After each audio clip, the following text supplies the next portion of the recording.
Bueno, jóvenes, quiero preguntarles si pueden observar la presentación en pantalla. Sí se ve, licenciado. Ok, gracias por contestar. Bueno, vamos a ver en esta oportunidad la segunda parte, ¿verdad? De la unidad de fluidos, la cual es hidrodinámica. La parte uno, pues, era de hidrostática, es decir, el estudio de los fluidos en estado de reposo, ¿verdad? La hidrodinámica, pues, se encarga del estudio y análisis de los principios y leyes que rigen el comportamiento y las características de los fluidos en movimiento. Es lo contrario de la hidrostática. Ahora, el estudio de la aerodinámica es importante debido a que en nuestro cuerpo hay fluidos que están en continuo movimiento. ¿Sí? Un ejemplo de ello, pues, es la hemodinámica, ¿verdad?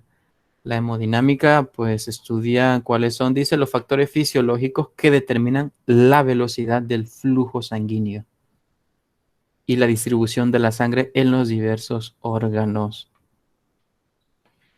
Eh, la sangre recorre parte de nuestro cuerpo con cierta velocidad. Ahora, ¿qué es lo que determina esa velocidad? Hay sectores en los cuales la velocidad es más lenta y otros en los que la velocidad es más rápida. Pero ¿de qué depende eso? Bueno, depende de distintos factores y más que todo eh, de los procesos metabólicos, ¿verdad? Y de los cuales, acuérdense que la sangre también lleva a esos desechos, haciéndose más viscosa.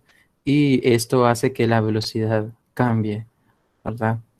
Entonces, por eso es importante el estudio de la hidrodinámica. Ahora, los factores físicos dice que gobiernan el flujo sanguíneo son los mismos que modifican el flujo de líquidos en el interior de cualquier sistema viviente o no viviente. ¿Sí? Es decir, podemos hacer como una aproximación de modelos no vivientes a modelos vivientes. ¿Sí?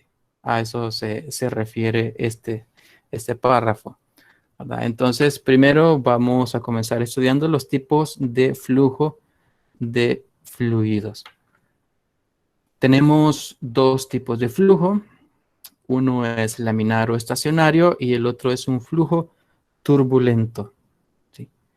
El flujo laminar es aquel en el cual la velocidad con la que circula el fluido en cada punto de una línea de flujo es constante.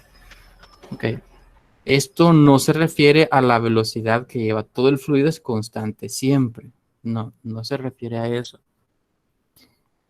sino a la siguiente. Bueno, supongamos esta imagen que vemos aquí al lado izquierdo. Este es un tubo por el cual está pasando un fluido dentro y estas flechas que están acá representan la magnitud de la velocidad. Si pueden observar, en medio la velocidad es mayor porque la flecha es mayor. ¿Sí? A medida se va alejando el fluido del medio del conducto, pues la flecha se va haciendo cada vez más pequeña, haciendo referencia a que la velocidad va disminuyendo. Okay, entonces, ¿a qué se refiere que es laminar o estacionario? ¿O a qué se refiere que la velocidad es constante en este tipo de flujo? Si nosotros aquí podemos observar claramente que la velocidad no es constante. Bueno, es que es en una misma línea de acción.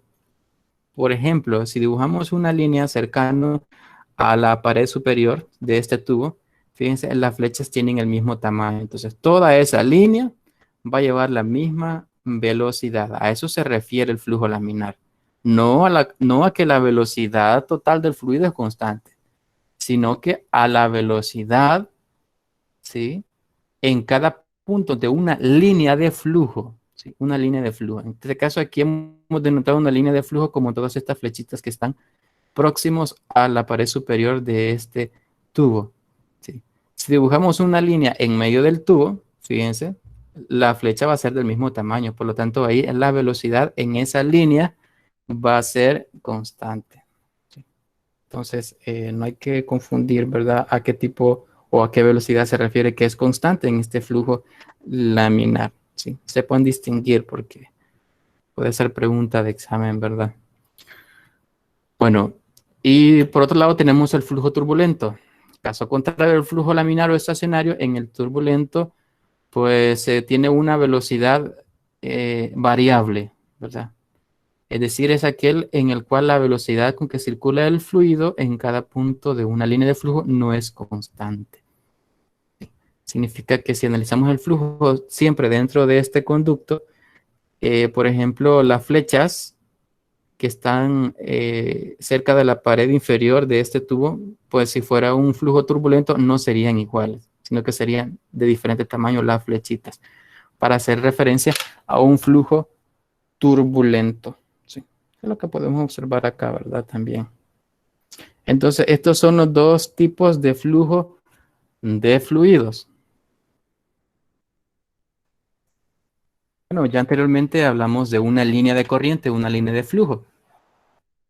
Y eso es la trayectoria que siguen las partículas dentro de un fluido en movimiento.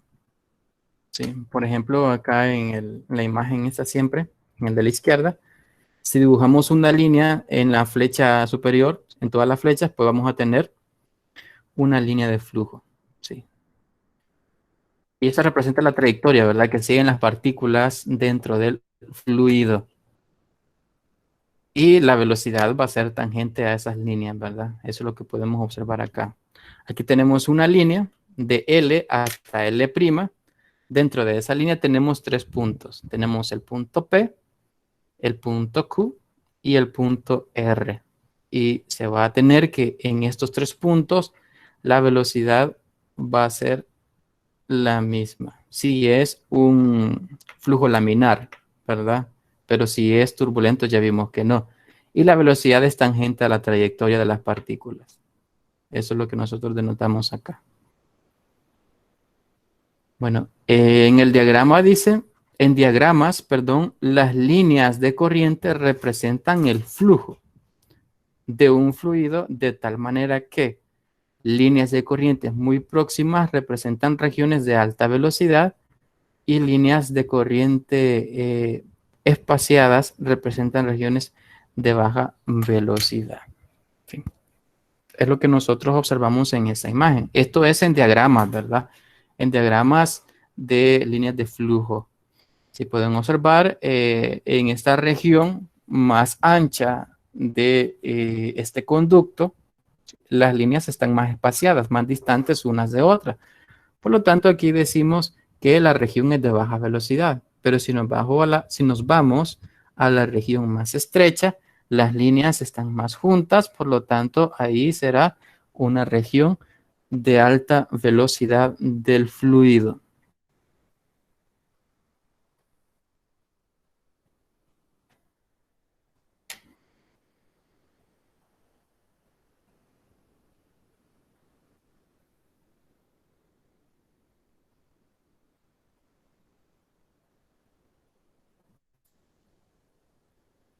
Bueno, acá tenemos ahora un tubo de flujo. Así que es un tubo de flujo, tubo de corriente o vena líquida. Es una región tubular de fluido, dice, limitada por un haz de líneas de corriente. Eso nosotros le llamamos un tubo.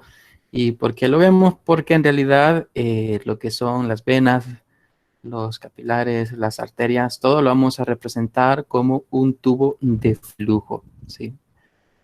Es decir, un sistema en el cual se está trasladando un fluido.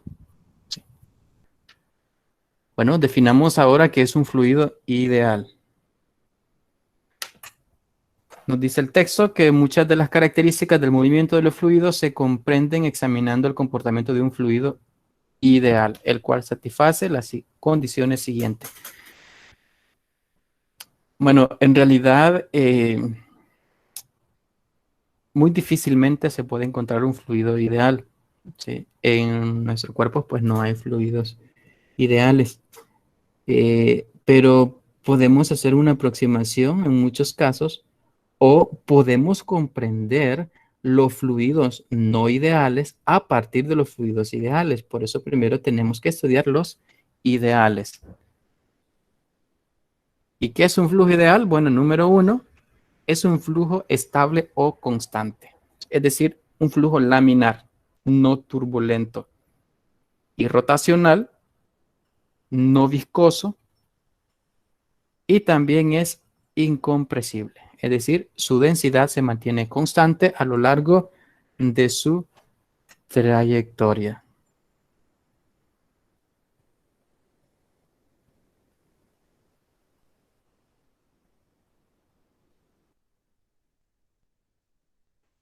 Vamos a Licenciado, estudiar, sí, pregunta. diga.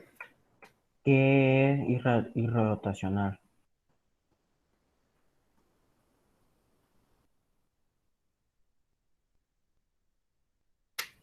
Y rotacional tiene que ver con que el flujo también no sea, pues la palabra por aquí, no sea turbulento, es decir, no rote. Como usted puede observar esas líneas que están acá, ¿sí? En pantalla, veamos, sí, ¿verdad? El fluido como que tiende a rotar, ¿sí? Como que tiende a rotar sobre él mismo, ¿sí? Entonces, a eso se refiere de que no sea irrotacional. No sé si se comprendió, joven, o todavía Sí, tiene la licenciado. duda. ¿No?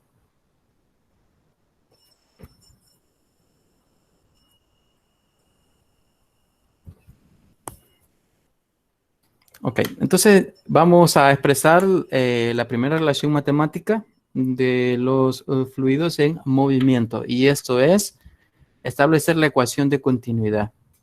Esta ecuación se basa, dice, en la conservación de la masa en el flujo de fluidos. Ok. Por acá tenemos un pequeño diagrama y lo que te vamos a tener, perdón, es un fluido, ¿sí? Que pasa por esta primera sección, ¿sí? Con área 1, con una cierta velocidad 1, y después pasa por esta sección de área 2 con cierta velocidad 2. Ahora vamos a suponer lo siguiente, que como dice que se conserva la masa, es decir, la masa de fluido que va a entrar, ¿sí? Por el lado más ancho, en este caso el lado izquierdo, va a ser la misma masa de fluido que va a pasar por el lado más angosto, ¿verdad? Que sería en esta sección del lado derecho del tubo. ¿Sí? Bueno, CA dice A1 el área de entrada, lo tenemos acá, y A2 el área de salida. Tenemos también V1 que es la velocidad de entrada y V2 que es la velocidad de salida. Tenemos el volumen 1, ¿sí? Que es el volumen del fluido que penetra en la sección 1 del tubo en un intervalo de tiempo t. Y también tenemos acá un volumen 2 de fluido que penetra en la sección 2 del tubo en un intervalo de tiempo t.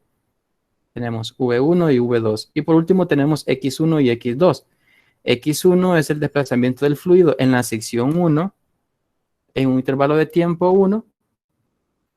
Y X2, que es eso que está acá, ¿sí? Es el desplazamiento del fluido en la sección 2 del tubo en un intervalo de tiempo t. Ok. Ahora bien, ¿de dónde vamos a partir? Bueno, de lo siguiente, que en realidad aquí la masa se conserva. Es decir, la masa de fluido en la entrada va a ser igual a la masa de fluido a la salida. Y de ahí vamos a partir. Es lo que tenemos acá. La masa 1 va a ser igual a la masa 2. Ahora, recuérdense la ecuación de la densidad que nosotros teníamos, en la cual la densidad es igual a masa sobre volumen. Si nosotros despejamos la masa de esa ecuación, vamos a tener que la masa va a ser igual a densidad por volumen. Y es lo que hemos escrito acá. En vez de escribir masa, escribo su equivalente, que es densidad por volumen. En este caso, 1. Esto va a ser igual a la masa 2. Y la masa 2 va a ser igual a densidad por volumen 2. ¿Por qué no le escribimos densidad 1 y densidad 2? Y el volumen sí le escribimos 1 y 2. Bueno, por la sencilla razón que acá es el mismo fluido que está corriendo, por lo tanto la densidad no cambia. Estamos diciendo que esto es un fluido ideal también. Y para que un fluido sea ideal, eh, este no tiene que cambiar, ¿verdad? Su densidad. Entonces, lo que cambia es el volumen. Fíjense Aquí tenemos un volumen 1 y aquí tenemos un volumen 2. Pero es la misma cantidad de masa. ¿Sí? Bueno, entonces eliminamos, ¿verdad?, la densidad y me queda que el volumen 1 va a ser igual al volumen 2, lo que significa que también el volumen va a ser el mismo. ¿Sí? Entonces el volumen es el mismo. Acá al lado izquierdo y al lado derecho del tubo. Ahora vamos a sustituir esas expresiones en función del volumen. Si ustedes pueden observar las figuras que se forman, tanto al lado izquierdo como al lado derecho, ¿qué figura es? ¿Alguien me puede decir? Como Un un cilindro. óvalo. Cilindro. Un cilindro, ¿verdad? Es un cilindro. Tanto al lado izquierdo como al lado derecho se forma un cilindro. ¿Y cuál es el volumen de un cilindro? ¿Cómo se calcula? Es el área del círculo por la altura. Exacto, el área del círculo por la altura, ¿verdad? Entonces tenemos el área 1 por la altura, en este caso la altura es x1. Entonces si multiplicamos a 1 por x1, vamos a tener el volumen 1. Y acá al lado derecho, si multiplicamos el área 2 por x2, vamos a tener el volumen 2. Y eso es lo que tenemos acá, ¿verdad? En vez de escribir volumen 1, escribo área 1 y x1. Y en vez de escribir volumen 2, escribo área 2 y x2. Ahora, lo que vamos a hacer aquí es sustituir el valor de x. ¿X qué es? Bueno, x es la distancia que ha recorrido el fluido. Y como la velocidad es constante, podemos decir en la misma región del tubo, no en regiones distintas. Entonces podemos utilizar la ecuación de la cinemática, la que nos dice que la velocidad es igual a distancia sobre tiempo, ¿sí? O posición sobre tiempo, o x sobre t, ¿verdad? Velocidad es igual a x sobre t. Y si despejo la x, me va a quedar que esta va a ser igual a la velocidad por el tiempo. Y eso es lo que tenemos acá. Fíjense, escribo área 1 y en vez de escribir x1, escribo velocidad 1 por tiempo. Esto va a ser igual a área 2 por x2, pero x2 es velocidad 2 por el tiempo. Se elimina el tiempo y nos queda nada más que área 1 por velocidad 1 es igual a área 2 por velocidad 2. ¿Sí? Y esta es entonces la ecuación de continuidad. ¿Sí? La ecuación de continuidad. Y esta es la ecuación que nosotros vamos a utilizar, ¿verdad?, para poder resolver algunos problemas.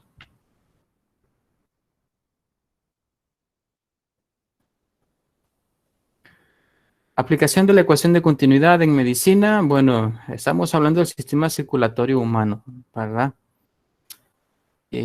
Acordémonos que la sangre es un fluido y al ser un fluido, entonces podemos aplicarle la ecuación de continuidad, ¿sí? Vale aclarar que la sangre dice fluye desde el corazón, pasa por la arteria aorta y de aquí a las principales arterias. Estas se ramifican en arterias pequeñas o arteriolas, que a su vez se ramifican en miriadas de diminutos capilares. La sangre regresa al corazón a través de las venas, dice, ¿sí? A través de las venas.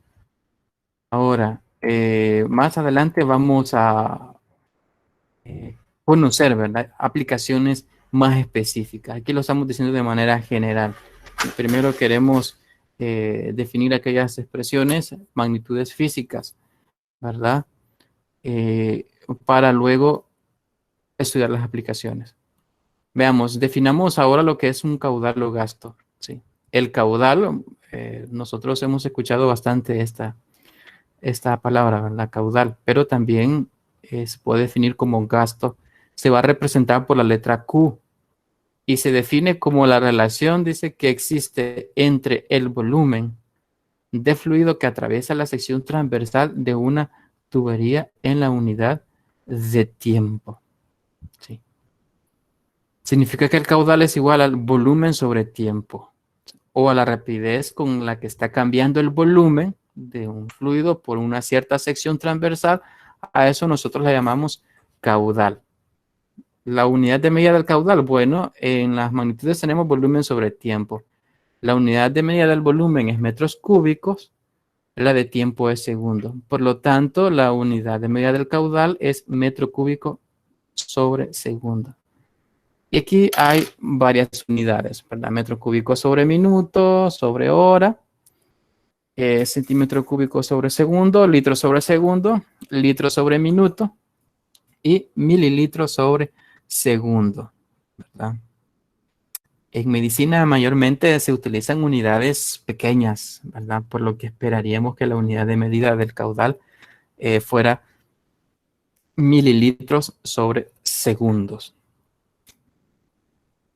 o sobre minuto, ¿verdad? Muchas veces. Ahora, la ecuación de continuidad también se puede expresar en función del caudal, dice, de la siguiente manera. Y es esto que tenemos acá, ¿verdad? Que el caudal es igual al área por volumen. Entonces, de las dos maneras se puede encontrar el caudal. Una manera es volumen sobre tiempo y la otra es área por velocidad. ¿Sí? ¿Cómo se obtiene esta ecuación a partir de la primera? Pues haciendo el análisis, ¿verdad? Aquí de este cilindro, ¿sí? El volumen, recuerden que el volumen de este cilindro iba a ser área, en este caso A por X, ¿verdad? A por X. Entonces nosotros íbamos a tener arriba A por X y abajo T. Entonces X sobre T, eso es velocidad. Y por ahí a un lado nos sobraba el A. Entonces el caudal es igual a área por velocidad. Entonces de estas dos maneras se puede expresar. Y lo que debemos tener presente también es que el caudal que entra va a ser igual al caudal que sale, o la sumatoria de caudales, ¿verdad? Esto es en una ramificación. Aquí está, ¿verdad? Unas aplicaciones, ¿verdad? Dice, la sangre pasa de la aorta, dice, a las arterias principalmente, luego a las venas, perdón, luego a las más pequeñas, las cuales son las arteriolas, y por último a los vasos capilares. ¿Sí? Cada vaso, dice, se divide en vasos mucho más pequeños, pero aunque el área de la sección transversal de cada arteria es más pequeño que el área de la aorta, el área de la sección transversal total de todas las arterias principales es mayor que el área de la aorta. Así, la sangre se mueve más lentamente en las arterias que en la aorta. Sí. Lo que nos dice esto es que la velocidad es inversamente proporcional al área, ¿verdad? Significa que a menor área, pues, va a haber una mayor velocidad, ¿sí? Y eso es común en la vida cotidiana. Si nosotros tenemos una manguera, estamos regando y disminuimos el área de salida del agua, es decir, colocamos el dedo haciendo presión, ¿verdad? El agua va a salir con más velocidad, inclusive se va a llegar más lejos, ¿verdad? Entonces, pero lo que debemos notar acá es lo siguiente también, que todo el caudal de fluido que entra, ¿sí?, en este sistema va a ser igual a la sumatoria de todos los caudales que están saliendo en estas ramificaciones, ¿verdad? Estas ramificaciones. Entonces, el caudal será constante.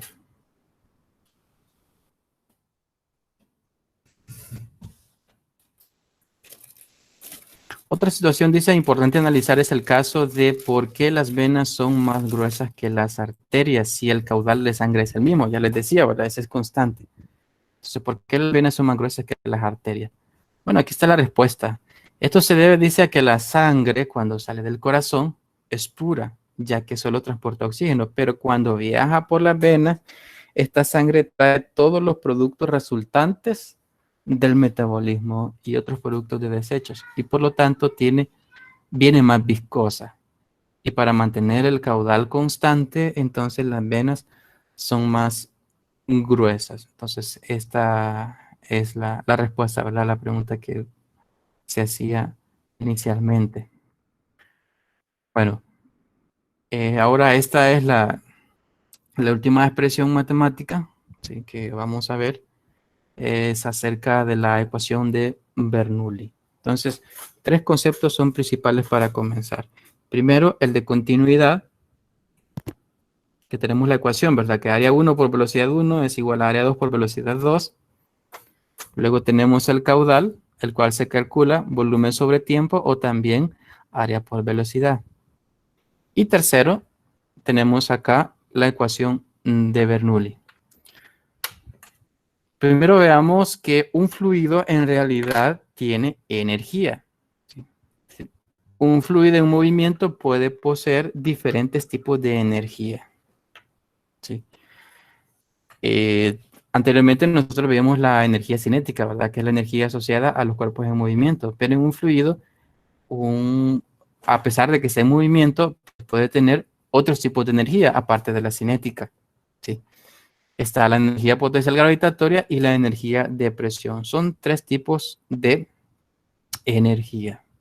Primero, en la ecuación que ven ahí en el primer recuadro, tenemos la energía cinética. ¿Sí? Energía cinética por unidad de volumen. ¿Sí? Y esto es igual a 1/2 de la densidad por la velocidad al cuadrado. ¿Sí? Ok.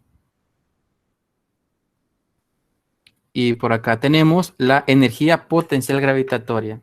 EPG, ¿verdad? Energía potencial gravitatoria siempre por unidad de volumen va a ser igual a la densidad por gravedad por altura. ¿Sí? Usted me dirá, bueno, licenciado, que no habíamos dicho que la energía potencial es MGH, es decir, masa por gravedad por altura, porque está la densidad. Bueno, es que aquí es energía potencial por unidad de volumen.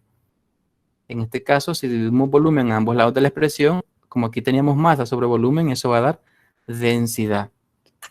Va a dar densidad. Entonces, es lo que estamos viendo, energía por unidad de volumen.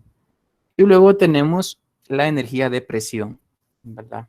Que siempre es energía por unidad de volumen. Esto es fuerza sobre área, ¿sí?, que al multiplicar por longitud, pues tenemos energía por unidad de volumen. Y serían las tres equivalentes, ¿verdad? Al final, son unidades de presión. Ahora, vamos a combinar, ¿sí? Una Diga. pregunta, ¿la energía potencial se puede representar con EP y EU? Sí, sí, sí. EU o UG. UG. U, recuerden que es energía potencial y G, gravitatoria. Entonces, lo puede denotar como sea su gusto, ¿verdad? No hay problema, pero mayormente en los libros de texto aparece como una UG para la energía potencial gravitatoria. Acá es que le han puesto EPG, ¿verdad? Energía potencial gravitatoria. Pero si usted gusta, como le digo, es UG. Al igual que energía cinética, ¿verdad? Que era K y aquí se está representando como EC. Pero ahí es cuestión de gusto, nada más. Bueno, vamos a combinar esas tres expresiones entonces para determinar la ecuación de Bernoulli. ¿Sí? Dice que esta ecuación se basa en el principio de la conservación de la energía en flujo de fluidos. Esta ecuación se denomina así en honor a su descubridor, el físico suizo Daniel Bernoulli. Ok. Fíjense que tenemos la misma imagen, ¿sí?, con la cual analizamos la continuidad, ¿verdad? Pero va a ser igual para el principio de Bernoulli o la ecuación de Bernoulli. Analizamos todas las energías debido al fluido en la entrada, es decir, al lado izquierdo y al lado derecho. Y recuerden que al lado izquierdo van a haber tres energías y al lado derecho también, ¿verdad? En este caso, acá tenemos presión 1, ¿sí?, la presión o energía de presión más la energía cinética por unidad de volumen, que sería 1/2 de la densidad por la velocidad 1 al cuadrado, más la energía potencial gravitatoria por unidad de volumen, que sería densidad por gravedad por altura. Todo esto en el punto 1. Ahora, en el punto 2 también va a ser igual a presión 2, que es la energía de presión, la energía cinética por unidad de volumen, que es un medio de la densidad por la velocidad 2 al cuadrado, y aquí falta, jóvenes. Aquí, por favor, hay que hacer una corrección. Falta, ¿verdad? Más densidad por gravedad por altura 2. Es decir, esta última expresión que corresponde a la energía potencial gravitatoria por unidad de volumen es la que hace falta, ¿verdad? Aquí, al lado derecho. ¿Por qué? Bueno, porque hay una altura 2, fíjense. Hay una altura 2. Entonces, a esa es la ecuación que se le conoce como ecuación de Bernoulli. Sí, valga la redundancia ahí, ¿verdad? Entonces, la ecuación de Bernoulli establece que la energía total por unidad de volumen es constante para cualquiera de dos puntos en un fluido que fluye suavemente, ¿verdad? ¿Y a qué se refiere con que fluye suavemente? Bueno, se refiere a que es un fluido ideal, ¿verdad? El que está pasando por acá. Es decir, que la ecuación de Bernoulli obedece a los fluidos ideales. Ideales. Ahora, donde la velocidad del fluido dice es alta, ¿sí? La presión es baja. Y donde la velocidad es baja, la presión es alta. ¿A qué nos referimos? Bueno, a que según Bernoulli, la presión es inversamente proporcional a la velocidad. ¿Qué significa? Que en aquellas regiones donde hay mayor presión es porque la velocidad es menor. Y donde la velocidad es mayor, pues la presión es menor. Es decir, la velocidad es inversamente proporcional a la presión. Ahora, Bernoulli explica un montón de situaciones o fenómenos físicos, ¿verdad? Que suceden en la aerodinámica, ¿sí? O en todo lo que incluye los fluidos. Los fluidos, esto puede ser el vuelo de un, de un avión, ¿verdad?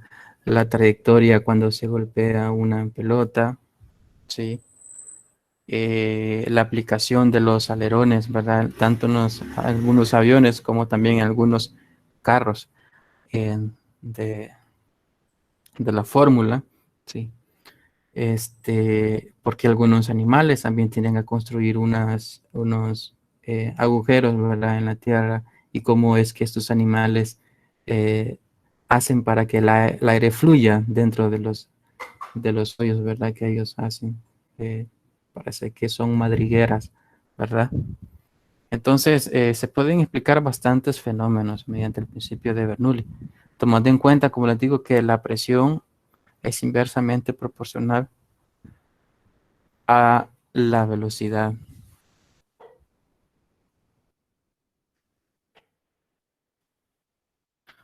Jóvenes, no sé si hay preguntas hasta el momento.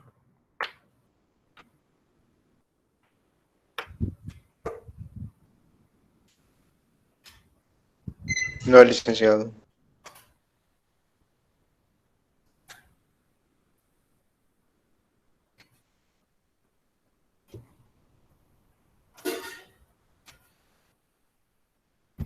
Bueno, vamos a ver algunas aplicaciones de la ecuación de Bernoulli en medicina. Bueno, tenemos lo que es palpitación vascular o flúter vascular. Okay. En una persona dice con arteriosclerosis avanzada, el efecto de Bernoulli produce un síntoma ese llamado palpitación vascular. En esta situación, la arteria se estrecha a consecuencia de la placa acumulada en sus paredes interiores. Sí. Bueno, es lo que tenemos acá. Si ustedes pueden observar bien la imagen, si tenemos una placa acá, eso hace que las paredes interiores, ¿verdad? De la arteria, pues se estrechen, ¿sí? El diámetro disminuya. Ok, ahora, según Bernoulli, ¿qué es lo que pasa? Pasa lo siguiente. ¿Se acuerdan que les decía que si el diámetro disminuía, la velocidad aumentaba? Entonces, aquí como el diámetro de la arteria ha disminuido, la velocidad de la sangre en ese segmento va a ser mayor. Y según Bernoulli, recuerdan, la velocidad es inversa a la presión. Por lo tanto, tenemos como la velocidad acá, en este segmento, es mayor, aumenta, entonces la presión va a disminuir. Entonces, la presión en este segmento de arteria disminuye. Lo que va a ocurrir que la presión del exterior favorezca también para que este diámetro se vaya haciendo cada vez más pequeño. Como que aquí las paredes van a estar empujando por efecto de Bernoulli, ¿sí? Las paredes de la arteria van a estar empujando para que ésta se estreche más, porque la velocidad de la sangre en ese segmento es muchísimo mayor. Entonces, la presión exterior es mayor que la interior, porque ha disminuido debido a al aumento de la velocidad, ¿verdad? Ahora, para mantener un flujo constante, dice entonces, la sangre debe viajar con una rapidez mayor que la normal a través de la constricción. Es lo que les decía, ¿verdad? Entonces, aquí hemos aplicado primero el principio de continuidad, porque el principio de continuidad dice que a menor área, ¿sí? Mayor velocidad, y a mayor área, menor velocidad. Y como aquí hay un área menor debido a la obstrucción, ¿sí? Entonces la velocidad es mayor. Y después aplicamos Bernoulli, ¿verdad? Como la velocidad es mayor, entonces la presión es menor dentro de la arteria. Pero fuera de la arteria se mantiene constante. Pero como aquí ha disminuido, entonces va a haber una diferencia de presión. Y la arteria misma, ¿sí? Va a ejercer fuerza sobre este estrechamiento hasta que ésta se tape, ¿verdad? Completamente. Y eso es lo que nosotros llamamos palpitación vascular o flúter vascular, ¿sí? Entonces, lo que nos dice que la arteria puede colapsarse por efecto de la presión externa, es decir, la presión fuera de la arteria, ¿sí? Producida por los fluidos del cuerpo y los tejidos vecinos. Ojo, que estamos hablando de que todavía se está en el interior del cuerpo. Esta presión externa no es la presión de aire, ¿verdad? Sino que es la presión manométrica de los otros fluidos del cuerpo y tejidos vecinos, lo que causa, dice, una interrupción momentánea del flujo sanguíneo. Entonces, si la presión es suficiente, la presión externa es suficiente, puede obstruir completamente la arteria, ¿verdad? Entonces, esto se logra comprender aplicando estos principios. Ahora, cuando la sangre entra rápidamente, dice, a la arteria que se ha estrechado, la presión interna desciende y la arteria se cierra. Bueno, es lo que le he venido estado explicando, ¿verdad? La arteria se cierra de nuevo. Este tipo de variaciones de flujo sanguíneo se pueden escuchar con un estetoscopio. Bueno, y para eso utilizamos el estetoscopio, ¿verdad? Ahora, si la placa se desprende, dice, y llega hasta un vaso más pequeño que lleva la sangre al corazón, la persona puede sufrir de un ataque cardíaco. Entonces, ese es el peligro, ¿verdad? De no corregir esa situación. Ahora hablemos de aneurisma, ¿sí? Aneurisma es lo contrario, fíjense, es lo contrario. Aquí no hay una disminución de presión, sino que hay un aumento, ¿sí? De presión. Ahora, veamos. Un aneurisma es un punto débil de una arteria donde las paredes arteriales se han expandido hacia afuera como un globo, ¿sí? Entonces se han expandido, es lo que vemos acá. Ahora, si pueden observar, aquí se puede decir que el área no ha disminuido, sino que aquí ha aumentado, ¿sí? Y si el área aumenta, entonces lo que vamos a tener es que la velocidad va a ser menor en esa sección, ¿sí? De acuerdo a la ecuación de continuidad. Y Bernoulli nos dice que si la presión es menor, perdón, si la velocidad es menor, entonces la presión va a ser mayor. Pero sigamos leyendo. Entonces la sangre fluye con más lentitud en esta región. Lo que Licenciado, origina, sí, dígame. digamos de que la aneurisma la puede ocasionar lo que es la grasa en la sangre, no. Porque si dice que es más lento el paso, significa de que puede, no sé, la verdad. Esa es mi pregunta. Vaya, ok.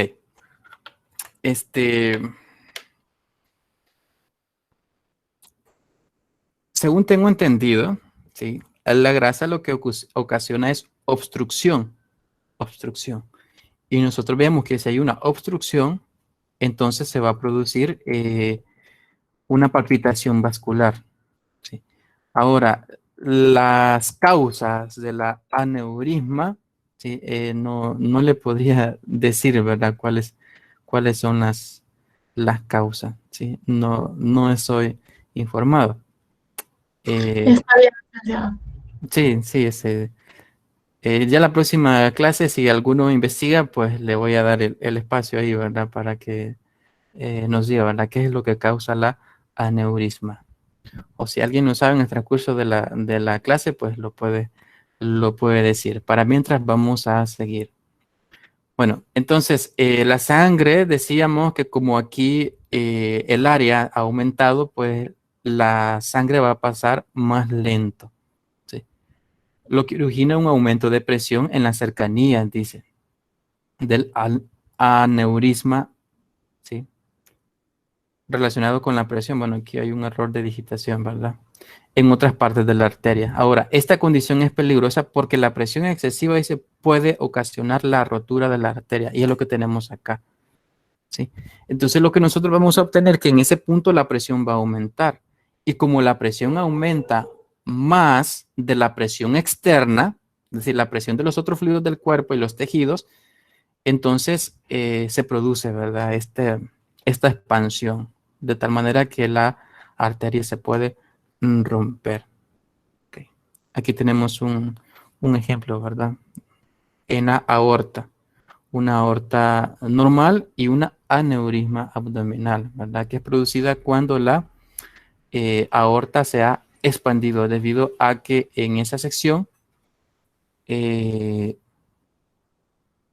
la sangre fluye más lento, lo que ocasiona un aumento de presión en el interior de la arteria, hacia afuera de la arteria, y por eso es que se ensancha, ¿verdad? Por eso es que sucede.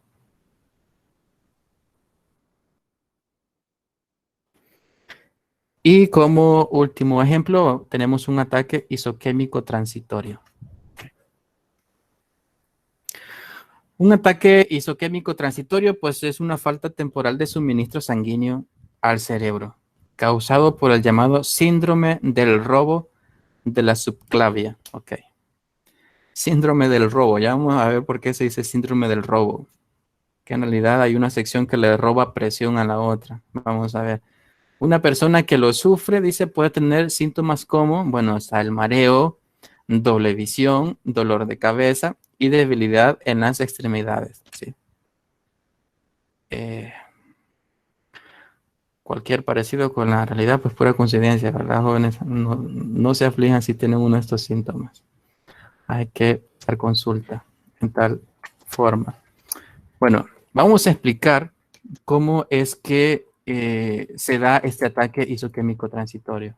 Bueno, primero, la sangre fluye, dice, hacia el cerebro, ¿sí? En la parte posterior de la cabeza, es decir, por detrás de la cabeza, ¿verdad? A través de dos arterias vertebrales. Entonces, tenemos dos arterias vertebrales acá.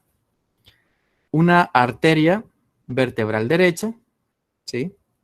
Y una arteria vertebral izquierda, que es la que tenemos acá. Ahora, una acá al lado del cuello, dice, que se encuentran para formar la arteria basilar inmediatamente abajo del cerebro, ¿sí? Es esta que está acá, la arteria basilar, va hacia el cerebro, pero esa arteria basilar está conectada a las dos arterias, ¿sí? A la vertebral derecha y la vertebral izquierda. Ahora, bueno, parece que no hay más explicación. Bueno, les voy a explicar acá qué es lo que pasa. Sí. Fíjense que la sangre, ¿verdad? Fluye hacia una de estas arterias por las arterias subclavia. ¿Sí? Por esas arterias que están acá. Arteria subclavia. Por eso es que también se llama el síndrome del robo de la subclavia. Porque ¿qué es lo que pasa? Ok.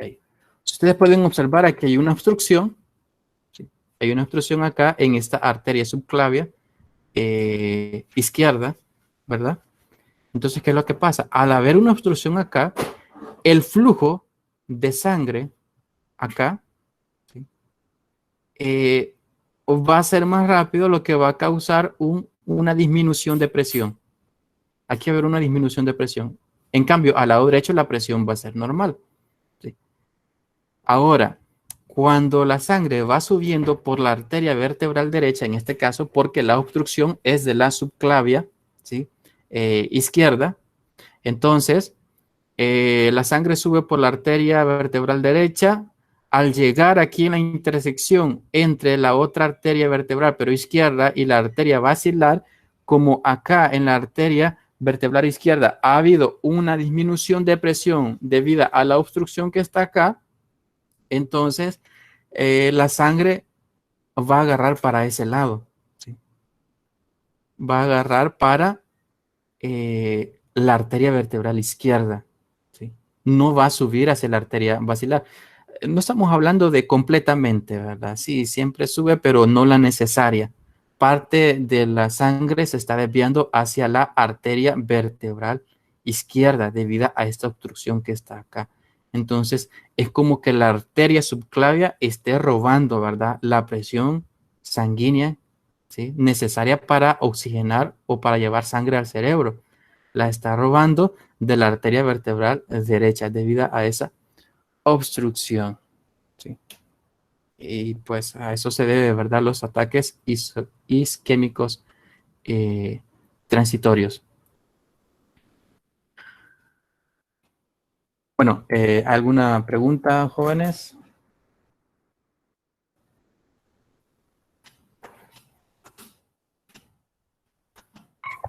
No, licenciado, por el momento no.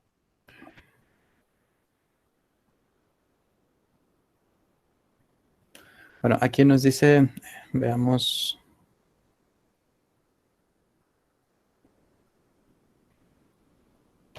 Ok. ¿Qué implica que haya una alta presión o una baja presión?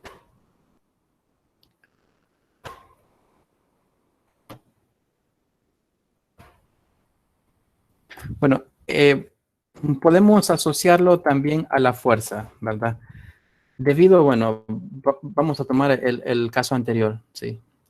Debido a que en la arteria vertebral izquierda la sangre está fluyendo con menos presión, entonces la fuerza con la que sube al cerebro es menor y es mayor al lado derecho. Y como no tienen la misma presión, entonces donde hay más fuerza, que es en la arteria vertebral derecha, ¿sí? La sangre fluye hacia donde hay menos fuerza, es decir, menos presión, que es al lado izquierdo, ¿verdad? Entonces nosotros podemos dimensionar, ¿sí? La presión también de esa manera, porque recuerden que la presión es fuerza sobre área, ¿sí? Es el efecto que produce una fuerza sobre un área determinada. Entonces lo podemos asociar así, ¿va? Para poder tener una dimensión más fácil, ¿verdad? No sé si se comprende, Teo, o todavía sigue con la duda.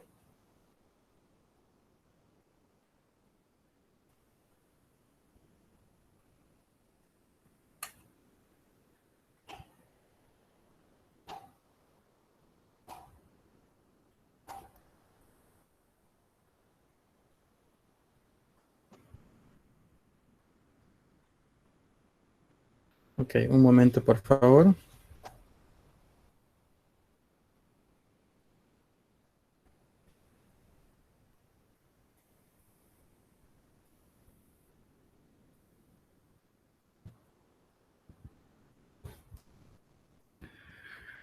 Bueno, un compañero de ustedes mandó un enlace, ¿verdad? Lo estoy revisando acerca de las causas de la aneurisma y sí tiene que ver bastante con la aterosclerosis, ¿sí? Aterosclerosis es la cosa que tiene que ver con las deposiciones de grasa, ¿verdad? Entonces sí tiene que ver, aunque principalmente no solo a eso se debe, ¿verdad? Sino que hay otras causas.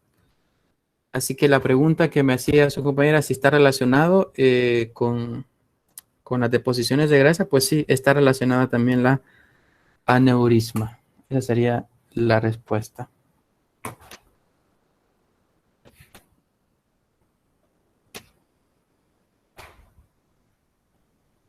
Bueno, no sé si hay alguna otra pregunta, jóvenes.